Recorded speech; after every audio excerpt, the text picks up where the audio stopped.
Thank you for welcoming me to Saudi Arabia, to Riyadh. Assalamu alaikum.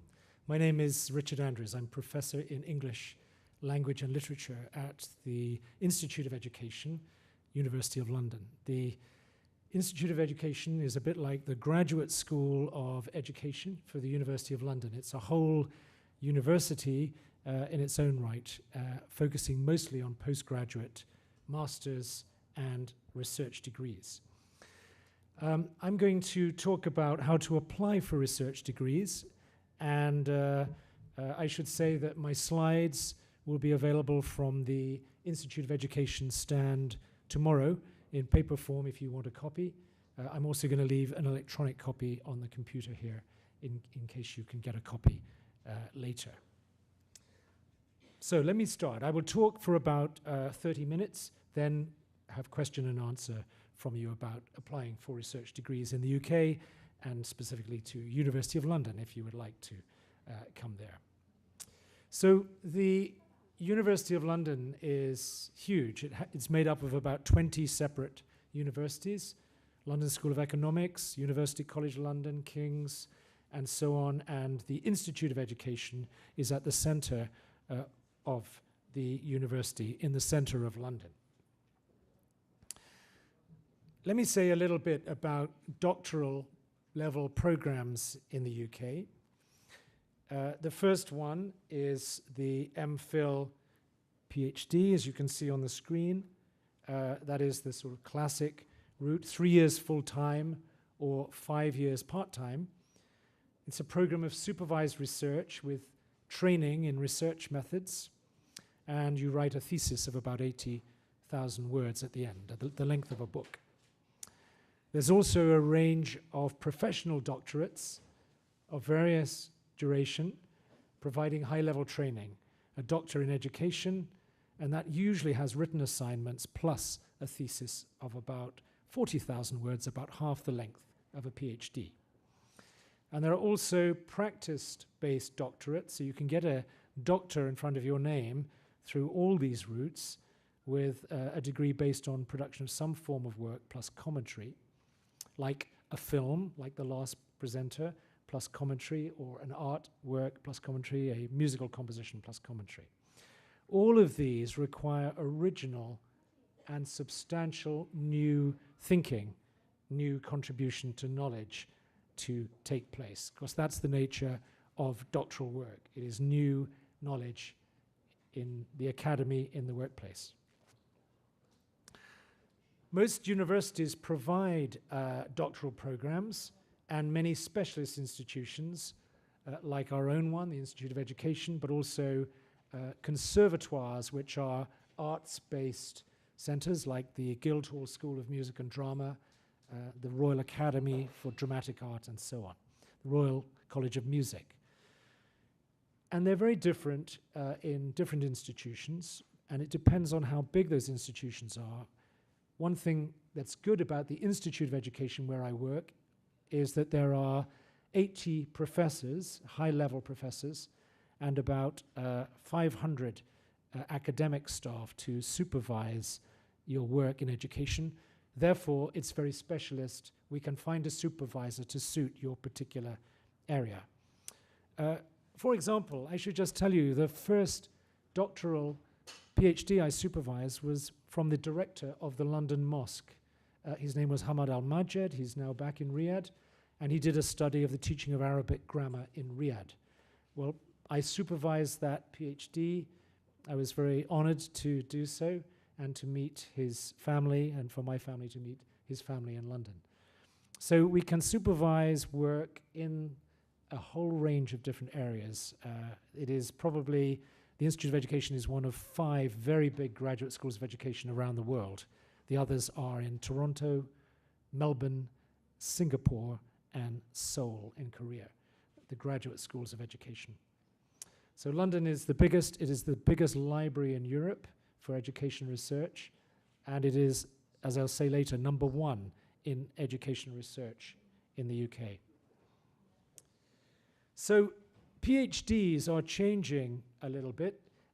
My third there is that there's increasing focus on providing broad-based training beyond supervised research itself, including end-user engagement, which means what we're trying to produce is really good researchers who have research skills at an advanced level. Their thesis is one thing, but they themselves, as researchers, once they leave the institute, are highly skilled people who can synthesize work from a number of different fields, have specialist research skills, very good writers and composers, as well as contributing to knowledge. And I think my last point there is increasingly doctoral students are getting together in a smaller number of universities. We have 800 research students at the Institute. That means there's a very strong community from all over the world, including Saudi Arabia, to mix with students internationally and share your knowledge and your research. To give you an example of the sort of training you would get on a research program, it covers all of these things: research skills and generic transferable skills, like the ability to argue, the ability to write, the ability to present your work. Core courses in the design of research, in data collection, later stage core courses in quantitative, that's number-based, or qualitative, that's word or other medium-based approaches to data and data analysis. Special advanced courses, for example, I teach one on discourse analysis and multimodality. Academic competencies, the ability to write, to provide references, scholarship. Facilitating learning in higher education, knowing about how to teach, because increasingly in higher education you need a doctorate to get a job as a lecturer to teach and research in higher education. Reading seminars where you share with other students your discussion of recent work, your own work and other people's work, and various graduate seminars, poster conferences, and paper conferences where you can present your work. Doctoral providers in UK universities are increasingly appearing in graduate and doctoral schools to oversee doctoral work. And that's now seen as best practice right across Europe. There's a shift toward concentration of expertise supported by the United Kingdom Funding Council and Research Council through doctoral training centres. And we at the Institute have a doctoral training centre in collaboration with 2 or 3 other universities around the UK.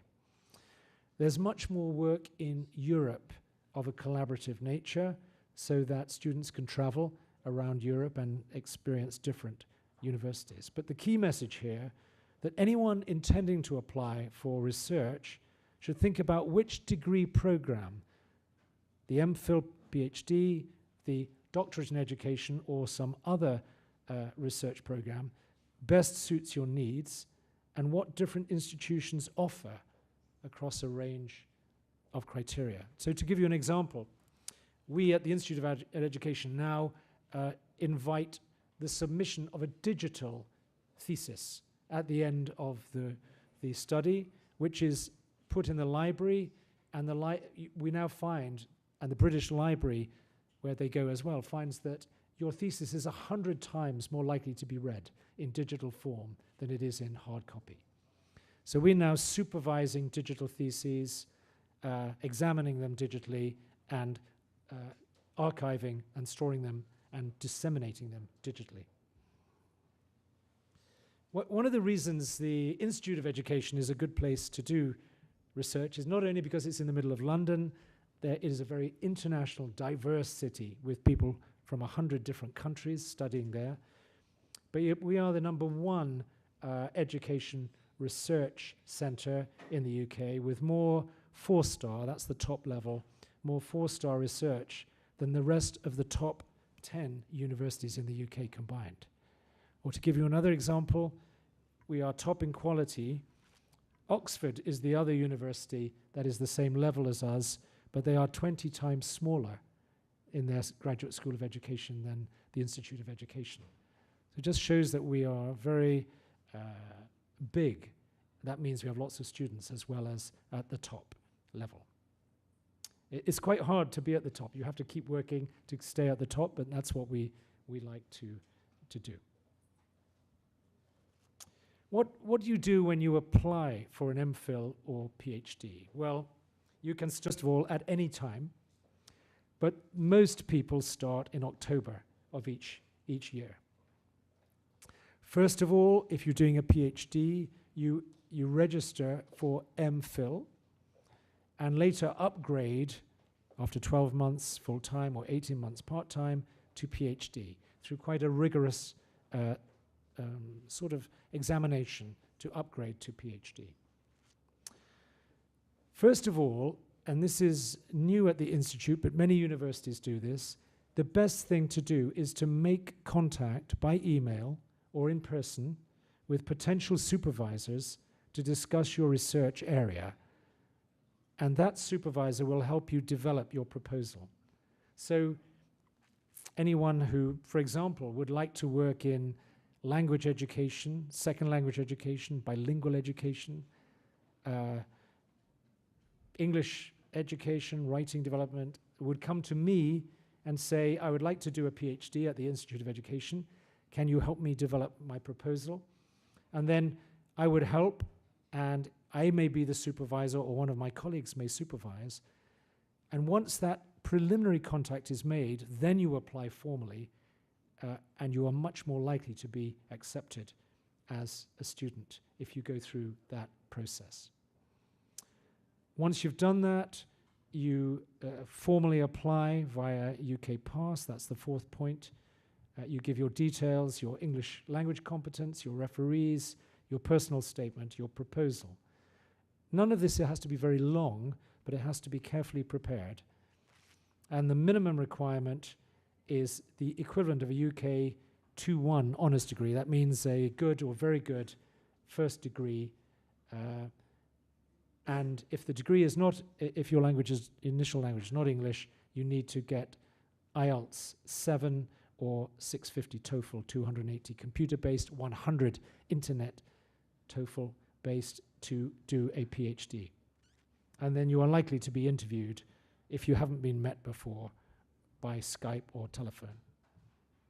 But if you meet someone in person, like me, you don't need to be interviewed because you've gone through that process. So how do you do it? First, you look up the department you want to research, and for example, at the Institute, you look up the Institute website, www.ioe.ac.uk. Identify supervisors with the expertise that you will need. If you can't do that, you can contact me or anyone else from there to help you do that. Write an email to one supervisor setting out your interests with a brief note in the email about your research and a CV or resume. Possibly revise that in discussion with the supervisor, and then, if invited, make a formal application to the university. Here's some advice to make a really good application. Your proposal should be about 4 to 6 pages, identifying a specific research issue or questions, why this is important, what your likely methods are, and the proposed timetable. I'll just say that again because it's quite important. So a proposal of 4 to 6 pages, saying why this is important to you, why you think it's important to knowledge worldwide, the likely methods you will use, and the timetable you will take, full-time or part-time. For example, it's good to try and have a research question, like a general question like, how do we improve education in Saudi Arabia? That's too big, too broad a question. But a specific question might be, how can bilingual education in the city of Jeddah improve the language performance of 10 to 14-year-olds? Do you see what I mean? That's like a specific research question. That's an answerable research question. You can design research to answer that question. I could give you many different examples of ones I have supervised from around the world. One I gave you was how to improve the teaching of Arabic grammar in Riyadh. That's one I did initially. but I've also supervised, for example, the teaching of manga, that's a Japanese kind of comic cartoon strip, the emergence of manga as a study educational form through history in Japan. Most recently, a study on the teaching of the past tense in English in Hong Kong. Korean studies in new technologies. How can new technologies help university students to English? And very many other studies of that. Another one who's just passed was on intercultural education in Greek primary schools. There are 13 intercultural primary schools in Greece. My student went to all 13 schools to interview teachers, observe classes, and find out what is the best way to educate interculturally in Greece. So that gives you specific examples of what a research project would be like.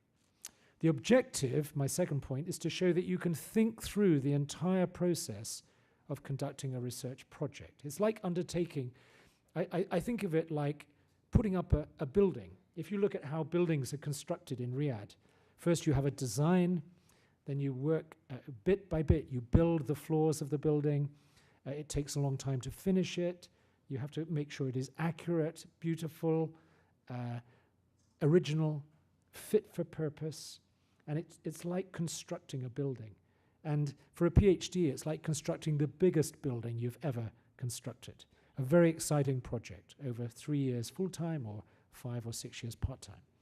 So you have to think, can I manage that? That's a big project. I want to do that. How do I do that? As I said, my third point, preliminary contact with a potential supervisor does not guarantee you a place because the application must still be formally assessed for your English language proficiency, your degree class, and so on, before your visa can be issued. And it has to go through that process. And applications take about 6 weeks to process from beginning to end, sometimes more if there are complications. Full-time study requires regular attendance in the UK to meet visa requirements, but you can also study in your own country. Some of my students, research students, spent all their time in Hong Kong or all their time in Greece, and then they come to London for maybe 1 month a year for intensive research skills training, for supervision with me, but I maintain contact with them through email, through telephone, through Skype, through letter. They send me drafts of their work. I comment quickly, I get back to them, and I give them as much high-quality supervision as I would if they were face-to-face. So you can do this in a number of different ways: mixed mode, distance, full-time, face-to-face, or part-time study with a mix of those. Let me give you a concrete example. My current student from Japan is a teacher in a university. She can't come to London all the time. So every spring, from January to March, she comes to London for 2 months. And I work with her very closely. Every week I see her, we discuss her work. And then the rest of the time she is teaching in Japan and does her research on the side of her teaching job. So I first met her in Japan. Then she wanted to work with me, so she applied, and she's now just passed her upgrade from Mphil to PhD after 1 year. So she sees the clear direction to her PhD, which she will finish maybe in about 1 year or 18 months' time. So that's how flexible a PhD can be. But here are some problems that people encounter. Sometimes people don't write well, or they fail to adhere the conventions of structure or style. I would say, as a supervisor, I would make sure my students do write well, that they do adhere to the conventions of structure. Sometimes there's an unsuitable topic, but again, the supervisor should help. If the topic is too broad or too narrow, the supervisor can help that. Sometimes there's failure to provide a clear rationale. Sometimes research in one country is not transferable in research to another country, and that can be bad. Or there's under or over elaborate description. Sometimes there's difficulty in being original, in being critical, which is very important. To think independently, being critical is often hard for some students, but it really means thinking hard, standing back from the work, seeing what are the good points, what are the bad points, assessing work objectively. So my key message here is it's important to think through what, why, and how the intended research project is before contacting supervisors, and to make a personalized approach to the supervisor. The doctoral school at the Institute of Education is the largest in the UK, and it has the largest and best education library in Europe. So it's very good. It's also right next to the British Library, which is one of the world's great libraries. The British Library has a fantastic Arabic collection as well as British collection. And we have nurtured world-leading scholars in the field of education, in government ministries of education, great teachers around the world, great researchers, and so on. So it is a wonderful place to do a PhD. I think if I was doing my PhD, this is where I would do it, because I would find the specific supervisor for my area. I was just talking to a very nice person who came to the stand an hour ago, and I think I can find for her the exact supervisor who would be best for her field. It was in applied linguistics and education, and we have people in that field. The other nice thing about the Institute is you meet other research students. If there are 800 research students, there's bound to be many in your field, and you will meet them and exchange knowledge with them, have social life with them, and there's a very good social life. And of course you have London as well on your doorstep, as we're right in the middle of the city. If you're applying for a professional doctorate, and some people like to do that because you don't have to write as long a dissertation or thesis. It's more taught courses plus a dissertation that's about half the length. And often practicing teachers, practicing head teachers like this route. What you get is not a PhD, but an EdD, Doctor of Education, as opposed to Doctor of Philosophy. And you still can be called doctor at the end, but as it says here, you would have a research supervisor, you make a formal application, you don't have to contact personally beforehand. Your minimum requirement, my third point, is often a good master's degree and 4 years professional experience as a teacher or a head teacher or a policy maker, government official, or so on.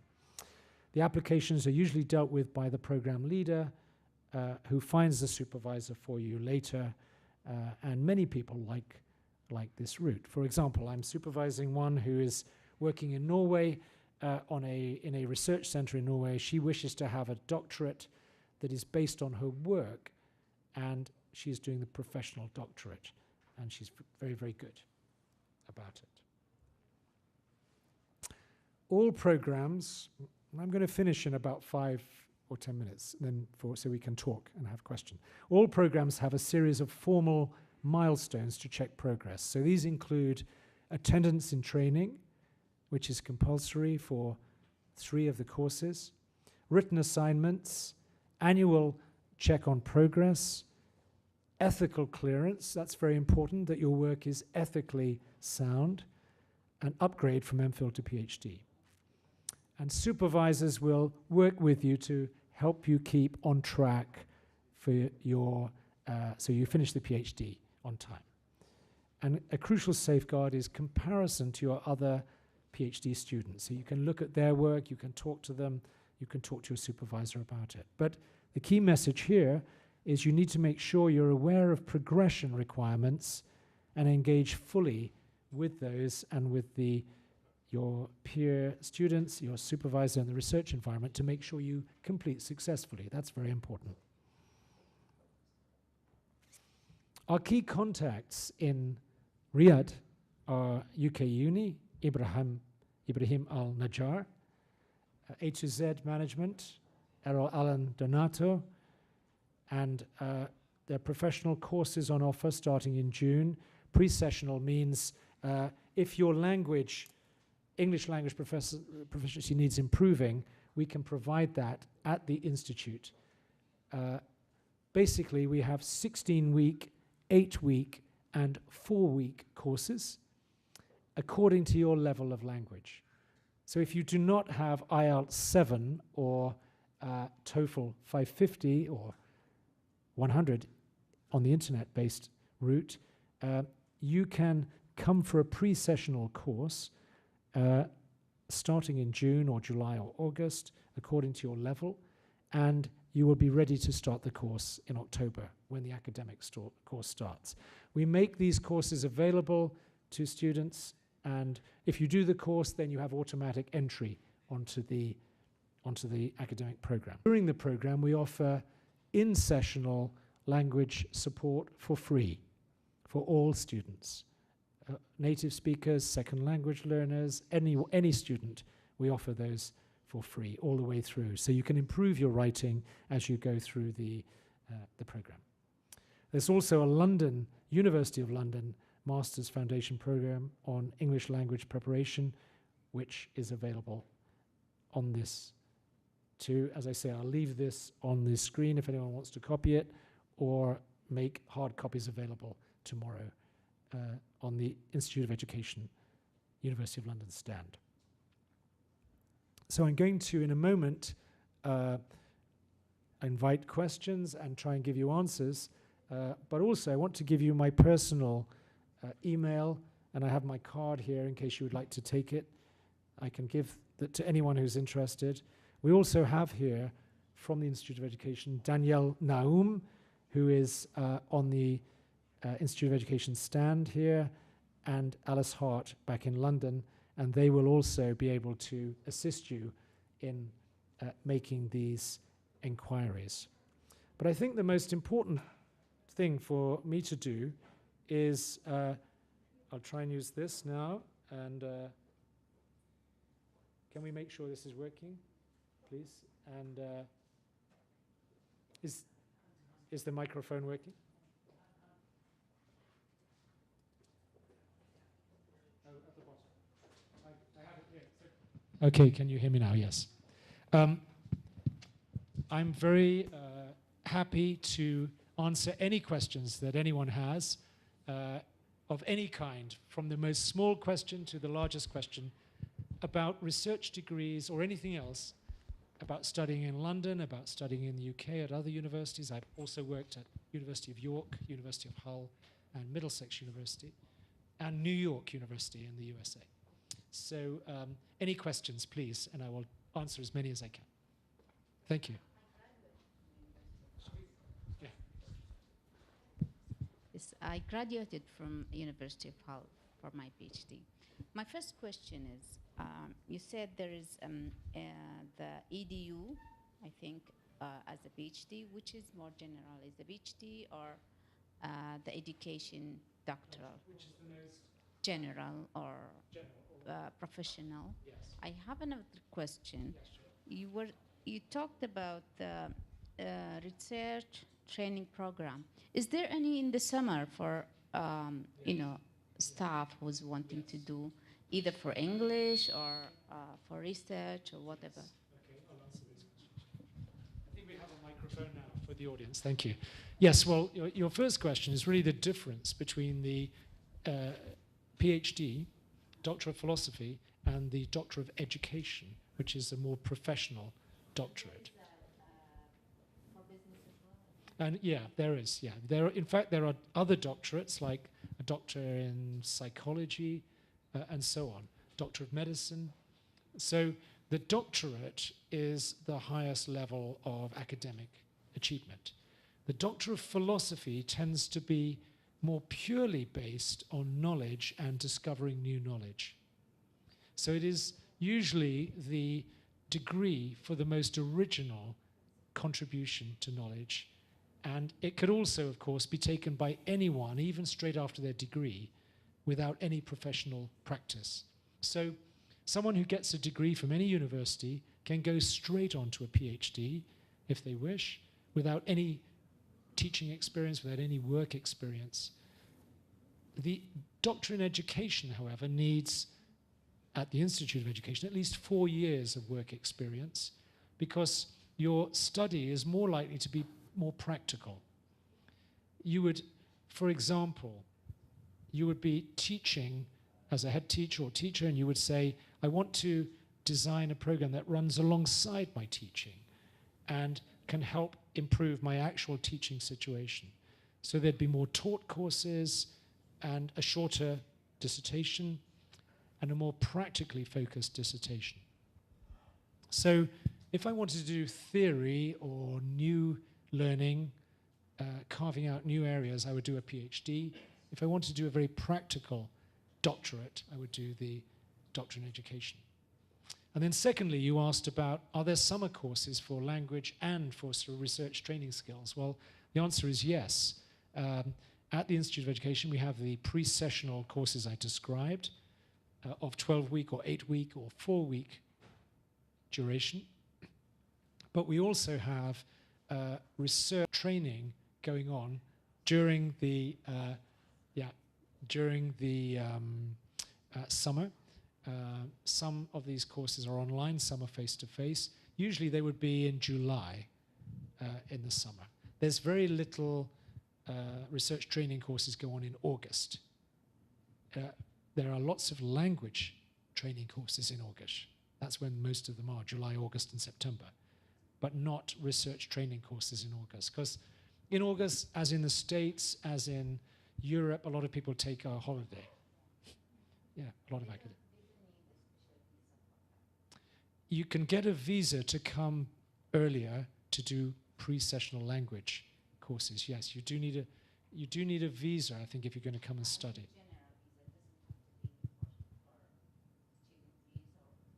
I don't know the exact answer to the visa question, but the British Council would know that. But of course, if you come, let's say you get an offer for a PhD, but you have to come for pre-sessional language, you would need a visa to start from June to take you on. So you need your university to sponsor you for a visa.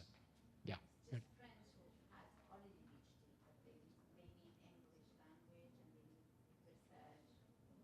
If you already have a PhD, then you can take English language or you can take advanced research programs. Yeah, exactly. You can do that. Yeah. Thank you. Are there some other questions? Yes. Thank you. Thank you for your useful lecture. Thank you so much. I have a question, please. I got a master's degree from UK. My question is, should I study Mphil for doctorate or PhD? Yes. Or also, what's the difference between Mphil and PhD? Okay. Thank you. Most universities register you first for an Mphil. If you want to study a PhD, let's say your aim is to get a PhD, but most universities first register you on the level of Mphil. And then halfway through your study, you have to do what's called an upgrade to PhD, because they want to make sure that you are capable of the highest level of work.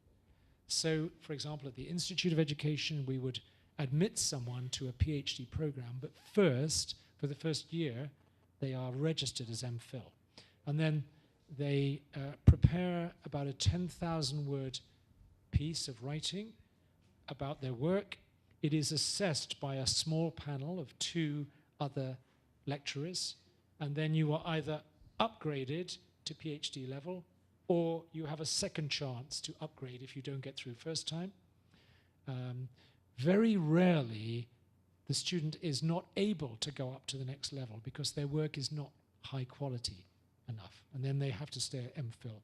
But I would say only once in my whole career have I observed a student that did that. It was not my student, but someone else's. I was on the panel, and we did not allow that student to progress to PhD because his work was not high quality enough. So the Mphil degree can be taken if you wish, but an MPhil is just between a master's level and a PhD. So if you want to get an MPhil, it's shorter period, it's a shorter piece of work, but it's an option. You can take an MPhil if you wish. But most people want a PhD. That's but here the MPhil is like master degrees. it's a master's in philosophy. Yeah, it is master's, but it is generally thought to be higher than an MA or MSc. Yeah. Yes. Can I ask a question that is very much related to this? What's the difference between the Master of Research and the Master of Philosophy?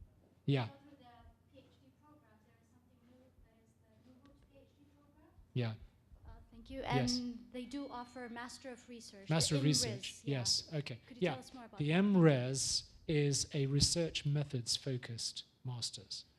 And recently we have pioneered in the UK what we call 1+3 programs. This often sponsored by the Economic and Social Research Council or the Arts and Humanities Research Council. And they want, these research councils which fund scholarships and studentships, want research students to be highly qualified in research methods. So they want a year of training, MRes, followed by 3 years toward PhD. And that's a very good route to take because it gives you high quality research training early on, more than you would get on a normal PhD route. So the difference between an MRes and an MPhil is an MRes is a master's program with focus on research. An MPhil can be about any topic as a Master of Philosophy, as I described earlier in answer to the previous question. I would say if you come to a university, you already have an MRes, you're in a very strong position to get accepted for a PhD. Or if you apply to the 1+3 scheme, you can get a very good training in research methodology. I mean, research methodology training is really good because it means you can read any kind of research.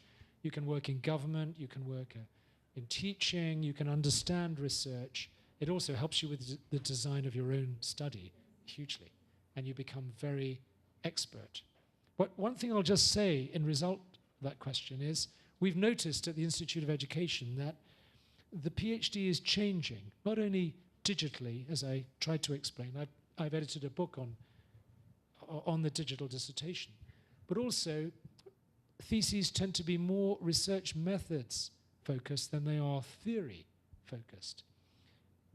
We regret that a little bit at the Institute of Education because we like theory as well, but we also understand that the general skills that you leave a doctorate with are as important as the specific field of study.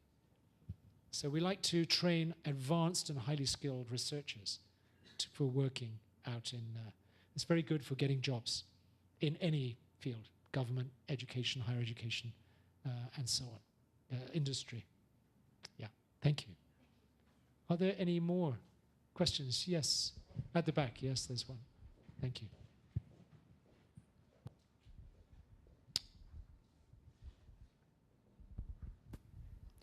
Yes, thank you for giving us valuable information regarding research program for graduate students. My question is there any chance or program for postdoctorate research for staff members at the university to share with the staff member at UK? Yes, okay, there are two ways in which you can do this. First of all, any of you here could apply to become a visiting academic at the Institute of Education. We have facilities for visiting academics from right across the world, particularly if you already have a PhD and you want to come and study in London for 1 week, 1 month, 1 year, however long you wish. You can apply to me because I have to sign and approve these. We charge a very small fee called a bench fee for, I can't remember what it is, but it's not much. It's a maximum of £5,000 in a year, but it would be something like £120 a week, I think. And for that, you get a desk space, you get access to the library, you get email account, you get all the facilities to go to all the seminars we have at the Institute and more generally in the University of London. We welcome such people from across the world.